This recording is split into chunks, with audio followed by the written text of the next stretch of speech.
Everywhere you look, information is being presented to you. And now, more than ever, we have become aware that the information is not always accurate. Information is the basis for all the decisions we make. It can distort the democratic process and damage our communities, our families. Peter Adams is with the News Literacy Project, a nonpartisan and nonprofit organization that provides resources for students and the public to learn how to sort through new information. The first step, I would say, is to pay attention to where you are in the information ecosystem. So if you're watching standards-based news, you at least know that some processes of verification have taken place there. When you're on social media, when you're on Facebook or Snapchat or Instagram or TikTok, most of that is user-generated content. And so you don't know who produced that information, and you don't know their motives or their methods. Regardless of where the information comes from, it should be fact-checked. And that is something that has become quicker and easier to do. Checking the comments actually can be a great way if something seems a little too on the nose. If you don't see anything in the comments, do a quick Google search. You can do that in about 45 seconds. There's also a growing list of credible websites dedicated specifically to fact-checking information.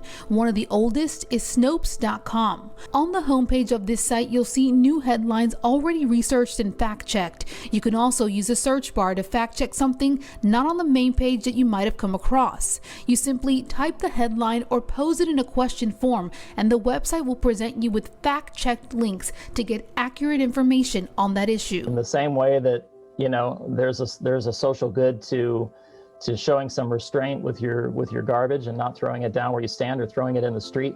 If everybody took 1 minute before they shared something they weren't sure about, we could eliminate a lot of the pollution in our information streams. If fact-checking has become easier and faster than ever, why isn't everyone doing it? In a way, the internet has so much content on it, which is fascinating, amazing, but it's so hard to digest. Dr. Daniel JOLLEY is a senior lecturer at Northumbria University in the UK and focuses on the psychology of conspiracy theories and misinformation. He says some people feel safer staying in what he calls an echo chamber, reading and sharing information that supports their beliefs. It's scarier and risky for them to check information that could challenge that belief system. So it is important to talk to people who are in those echo chambers, but the key thing is to have compassion, because if you go in and you tell that person that they are wrong and you are right, already that person will be defensive. Having compassion while normalizing a habit of fact-checking could help all of us more easily filter through all the information thrown at us to get to actual facts. I'm Alicia Nieves reporting